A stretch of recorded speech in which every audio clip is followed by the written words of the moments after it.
The other thing that I will say is about AOC, she has been demonized by the right. And she's been demonized as this like too progressive, far left person. And I want to try to set the record straight, because if she is too progressive, then the Democrats really are going to lose the working class. Joe Biden, he did not retire early enough so that there could be an open, what do they call it, primary. Today, we're breaking down a shocking shift in corporate media as Ana Kasparian exposes The View's sudden defense of AOC and progressive policies. But this isn't just about a daytime TV show changing their tune. It reveals exactly how mainstream media manufactures consent while protecting establishment power. Let's expose what's really going on together. There was a fascinating discussion over at The View today, and it had to do with something that transpired in regard to a leadership battle for the House Oversight Committee. And that leadership battle was between progressive Democratic lawmaker Alexandria Ocasio-Cortez and a more moderate centrist Democrat, and that was Democratic Representative Connolly, right? So there was a vote on that issue, and it turns out that behind the scenes, you had former House Speaker Nancy Pelosi essentially whipping votes against AOC. Pattern alert. Anna's catching something crucial here. While The View suddenly plays nice with progressives on TV, the Democratic establishment is actively working to crush progressive power behind closed doors. This isn't just politics. It's controlled opposition in action. To ensure that Congressman Connolly would be the Democratic leader within that House Oversight Committee. And so it's nice hearing Sunny Hostin defend Alexandria Ocasio-Cortez, because I recall the days when corporate media, for the most part, was siding with Nancy Pelosi and trashing members of the squad, progressive members of Congress. But that's not the case in this conversation. So that was surprising. But I also thought it was interesting when Sunny Hostin specifically listed what AOC's values are. The list was interesting, and what wasn't in the list was also interesting. So without further ado, let's watch more of Sunny Hostin's commentary on AOC. This is her platform. The key issues: healthcare for all people, affordable housing, rebuild the unions, federal job guarantee, free public college, create clean energy jobs, pay parental leave, and expand protections for the LGBTQ+ community. If that is too progressive for this country, then that's a problem for the Democrats, and that's a problem, quite frankly, for this country. That used to be a description of a liberal. Well, but the devils Medicare, are also healthcare for all should be an everybody issue. So I thought that list of policy goals that AOC certainly does hold was a good list for the most part. And, what I thought was interesting was that Sunny Hostin is smart enough to understand that those are policies that tend to have broader appeal among the electorate. I mean, there is a reason why there's this populist wing of the Republican voting base right now. And certainly that has existed among the left for. Watch this closely. Notice how Ana exposes The View's strategic cherry picking. They'll endorse popular economic policies that don't threaten their corporate sponsors while conveniently ignoring the parts that would actually challenge power. Classic establishment playbook. Forever. But, she understands that the economic stuff really appeals to people, and she just kind of downplayed some of the more, I think like social justice, social policies that AOC talks about. But I think what AOC does correctly is that she manages to balance her messaging on both, as opposed to only focusing on the social stuff and then engaging in like scolding people if they're not completely on board with what she wants for that stuff. Because I think that's what's kind of turned some people off on the left. But I'm curious what you think about that, Waz. I think the View, they've been on a roller coaster, right? They were anti-Biden getting pushed out, and Biden is fine. He's not too old, and all right. And then they became Kamala coconuts overnight, and they loved the coconut Kamala.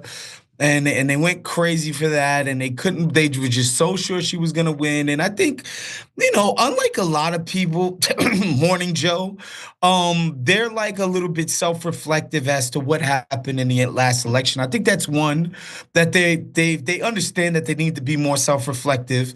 And two, I think what you're seeing, honestly, Anna, is the power of celebrity. AOC is a celebrity. She is a star. Bombshell moment.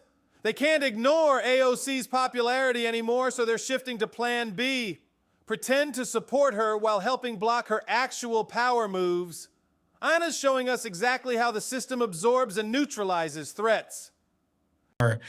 She counts for a star in the Democratic Party in 2024, and it doesn't take a genius to be like, wait a second, this is one of the few stars we've produced.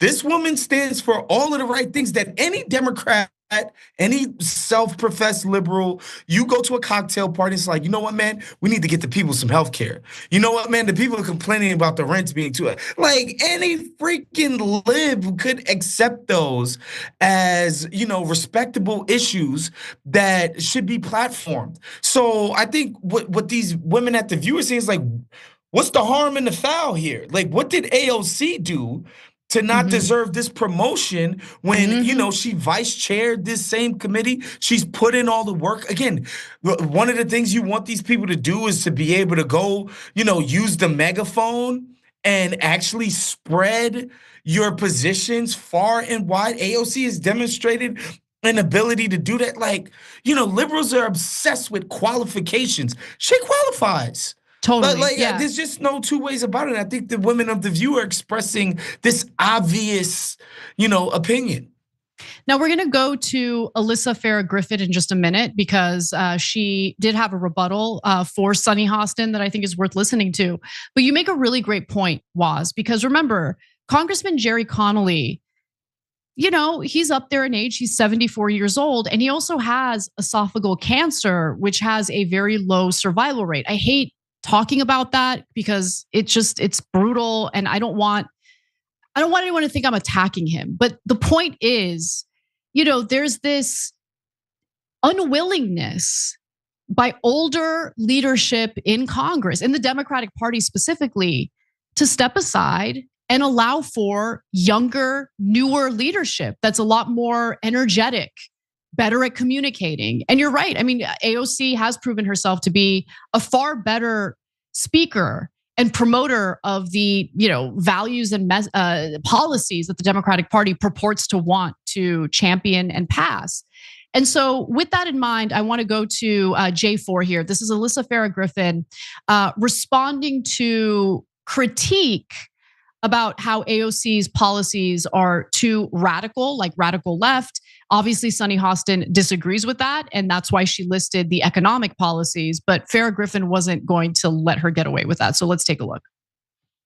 But the devil's in the details, because a lot of this country does not support, for example, the Green New Deal, which would absolutely crush jobs across this country, wreak havoc on the economy. It would create millions of jobs, actually. It would actually make international travel virtually impossible to do because of some of the regulations that have been in place. Universal health care. You should have, of course, anyone who needs emergency coverage, people should have catastrophic coverage, but most Americans think they want to have some choice and optionality in their health care. There's a reason Obamacare did not have the public option. That's not where the majority of the country is. I would argue that AOC is definitely too left for the majority of the country. So I disagree with what Alyssa Farah Griffin said there. So first of all, like, the Green New Deal was such a massive piece of legislation. I mean, which provisions are we talking about here? And look, I've been on the record and people have gotten mad at me. I don't care. I'm going to say it again. If you write climate-related legislation in a way that puts the financial burden on individual Americans, they're not going to like it, okay? If it becomes this like super expensive burden on ordinary American workers, and they're forced to buy certain cars or replace certain appliances in their home without any real government support. And when I say real government support, I'm not just talking about tax credits, okay? Take your tax credits and you can shove it. Okay, tax credits is like, oh, you might, a certain portion of your income might be tax deductible. It's not good enough, okay? Because people have to pay for things up front, and a lot of American families can't afford that. So if it has to do with provisions that are written in that way, I can see those provisions being unpopular. But to just say the Green New Deal is unpopular, okay, well, what's your evidence of that? And which parts of that massive bill are you referring to? The other thing is, what is she talking about with the healthcare? So she says, yeah, so I'm going to let you jump in with that, Waz, because that got you heated. First of all, Medicare, one of the most popular government programs in existence. Seniors are never saying, oh, I'd like more choice with my med. I'd like to have more. This is the key. Anna and Wozni just exposed the whole game. Republicans never attack their own for being too conservative, but corporate media constantly polices the left. Why? Because actual progressive policies threaten their donor class interests. Private choices, like, no, like the government is taking care of my bills. I think that's crap. But I think the thing that never gets said when these discussions are happening, particularly with progressive or left Democrats, is no Republican is ever killed for being too Republican, being too right wing. In fact, when you get killed as a Republican, they call you a rhino. They say you're Republican in name only, meaning you're not Republican enough. You're not hardcore enough. That's when you get killed as a Republican. Only the freaking Democrats run away from their most strident party members. Nobody ever says, oh, this person needs to never be seen again. This person needs to have, put dirt in their skis when they're ascending because they're seen as too conservative. No, so I just think it's nonsense that this idea that AOC is just too left for the country. It's like, no, fam, as a party, y'all need to be making the case for your left policies to the country. Not this idea that somebody like AOC is quote unquote too left. No, all of those things that she mentioned, if you guys actually cared about it, you could go out and make a case for it to the American people. And this nonsense that somebody like AOC or somebody else is quote unquote too left, too crazy, too freaky, too liberal is nuts. I just don't buy it.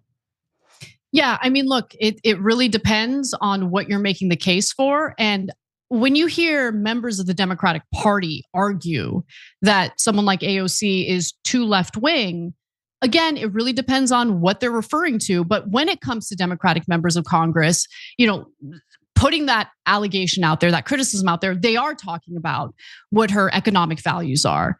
And it's not that the American people would find those proposals too far left per se, but the corporate donors would, that's for sure. So that's what they're referring to. Here's what this episode really exposes. When The View suddenly starts defending progressives, it's not because they've seen the light, it's because they're adapting their control tactics.